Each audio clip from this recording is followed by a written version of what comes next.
Hello बच्चों, आप लोगों का एजुकेशन केयर क्लासेस में स्वागत है। आज हम बात करेंगे मध्यकालीन के इतिहास के दिल्ली सल्तनत के बारे में। दिल्ली सल्तनत में उन वंशों के बारे में जो वंशों ने शासन किया था, इसका टाइम पीरियड्स क्या था, किसने कितने वर्ष तक शासन किया। और आज हम बात करेंगे पूरी तरीके से गुलाम वंश की। फिर आगे की क्लास में नेक्स्ट एक एक वंश की हम चर्चाएं करेंगे। चलिए आइए बात करते हैं दिल्ली सल्तनत की। जो दिल्ली सल्तनत की जो टाइम माना जाता है 1206 से लेकर 1526 के बीच माना जाता था। यह लगभग 320 वर्ष तक शासन में बना रहा। दिल्ली सल्तनत 320 वर्षों तक शासन में बना रहा। इसमें 5 वंशों ने शासन किया। वो कौन 5 वंश थे, आइए हम देखते हैं क्रम बाई क्रम। गुलाम वंश, खिलजी वंश, तुगलक वंश, सैयद और लोधी वंश। ये 5 वंश थे जो जिसने दिल्ली सल्तनत में शासन किए। गुलाम वंश, खिलजी वंश, तुगलक वंश और सैयद वंश और लोधी वंश। ये 5 वंश थे जिसने शासन किया।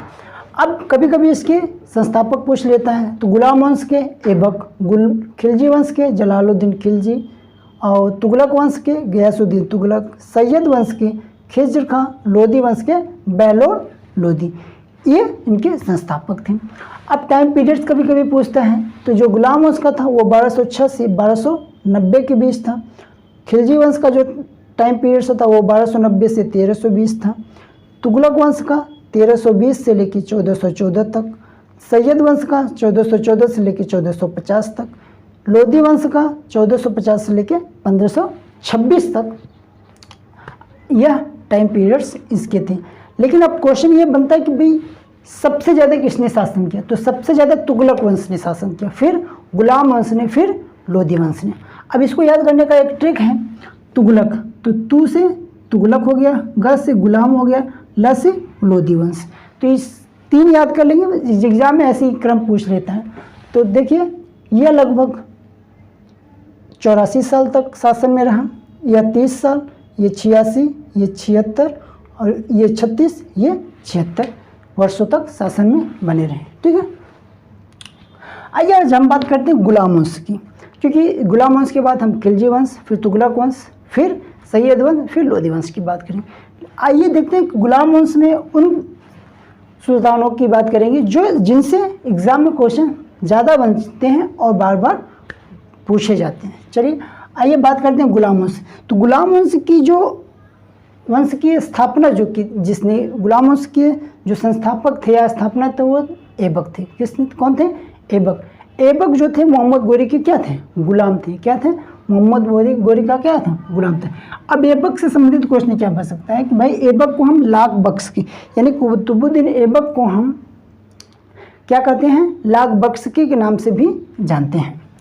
इन्होंने 24 जून 1206 को अपना राज्याभिषेक करवाता है और लाहौर यानी इसने लाहौर को अपनी राजधानी घोषित करता है। इसने लाहौर को अपनी राजधानी घोषित करता है। इसके जो इम्पोर्टेंट कार्य थे क्या क्या थे? भाई कुतुब मीनार की नींव, यह कुतुब मीनार की नींव रखता है, लेकिन इसको पूरा नहीं करवा पाता। आगे चलकर इल्तुतमिश इसको क्या करता है? पूरा करवाता है। कुव्वत उल इस्लाम मस्जिद, इसने क्या किया? कुव्वत उल इस्लाम मस्जिद का निर्माण दिल्ली में करवाता है। फिर 2.5 दिन का झोपड़ा अजमेर में किसने? ऐबक ने इसका निर्माण करवाया था। फिर इसका एक सेना नायक बख्तियार खिलजी, कुतुबुद्दीन ऐबक का एक सेना नायक बख्तियार खिलजी, जिसने बिहार के नालंदा विश्वविद्यालय में उसके लाइब्रेरी में आग लगा दी थी, यानी कि उसको पूरी तरीके से नष्ट कर दिया था। वो कौन था? यानी कि ऐबक का सेना नायक बख्तियार खिलजी। क्वेश्चन बनता है एग्जाम में। अब इसकी मृत्यु यानी कुतुबुद्दीन ऐबक की मृत्यु 1210 में हो जाती है। किस कारण से? चौगान यानी कि पोलो एक गेम होता है जिसको खेलते हुए घोड़े से गिरकर इसकी क्या हो जाती है? मृत्यु हो जाती है। इसके बाद एक शासक और बनता है जो बहुत इंपॉर्टेंट नहीं। आगे चलिए बात करते हैं इल्तुतमिश की। इल्तुतमिश जो है यह गुलाम, इस इल्तुतमिश को गुलाम का गुलाम कहा जाता था। क्यों गुलाम का गुलाम कहा जाता है? क्योंकि यह गुलाम जो, क्योंकि ऐबक गोरी का गुलाम था और ये इल्तुतमिश यानी कि ऐबक का गुलाम था, इसलिए इसको क्या कहा जाता है, गुलाम का गुलाम। 1210 में यह गद्दी पर बैठता है। यह पहला दिल्ली सल्तनत का जो वास्तविक सुल्तान माना जाता है वो इल्तुतमिश को माना जाता है। जो दिल्ली सल्तनत का वास्तविक जो सुल्तान माना जाता है वो किसको माना जाता है, इल्तुतमिश को माना जाता है। इसने दिल्ली को राजधानी घोषित की। इसने क्या किया, दिल्ली को राजधानी घोषित किया, जबकि ऐबक लाहौर को राजधानी घोषित किया। इल्तुतमिश आया तो किसने दिल्ली को राजधानी घोषित की। 1229 में सुल्तान पद स्वीकृति मिलती है किसके द्वारा, बगदाद के खलीफा के द्वारा 1229 में इसको सुल्तान की पद की स्वीकृति मिलती है। इल्तुतमिश के जो इम्पोर्टेंट वर्क थे वो कौन कौन थे उस पर एक बार नज़र देखते हैं। तुर्क-ए-चहलगानी, इसने तुर्क-ए-चहलगानी यानी कि 40 लोगों का एक दल बनाया जिसको कहा गया तुर्क-ए-चहलगानी, यानी कि 40 दल कहा जाता था। एकता प्रथा को इसने क्या किया, संगठित रूप से रूप दिया। इसने क्या किया, जो एकता प्रथा थी उसको एक संगठित रूप दिया। फिर तांबे का टांका यानी कि ये चांदी का ये टांगा, तांबे का जीतल, चांदी का टांगा और तांबे का जीतल, ये अरबी सिक्के किसने जारी किए, इल्तुतमिश ने। किसने जारी किया, इल्तुतमिश ने। न्याय का घंटा, क्या न्याय का घंटा किसने स्टार्ट किया, इल्तुतमिश ने। इसकी मृत्यु यानी कि 1236 में इसकी मृत्यु हो जाती है। इसकी कहानी क्या हो जाती है, ख़त्म हो जाती है। इसके बाद एक शासक और होता है जो बहुत योग्य नहीं रहता है। इसने अपनी मृत्यु से पहले ही किसको, रजिया को सुल्तान घोषित कर देता है।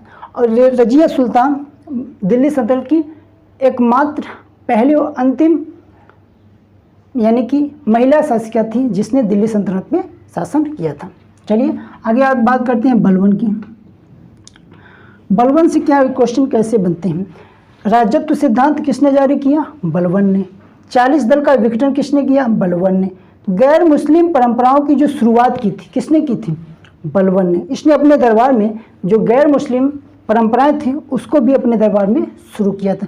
इसने कई परंपराएं शुरू की जो आप एग्ज़ाम में पूछते हैं, जैसे सिजदा, यानी कि सिजदा जो होता था वो घुटने पर बैठकर यानी कि सिर झुकाना, घुटने पर बैठकर सिर झुकाने को हम क्या कहा जाता था, सिजदा कहा जाता था। क्या कहा जाता था, सिजदा।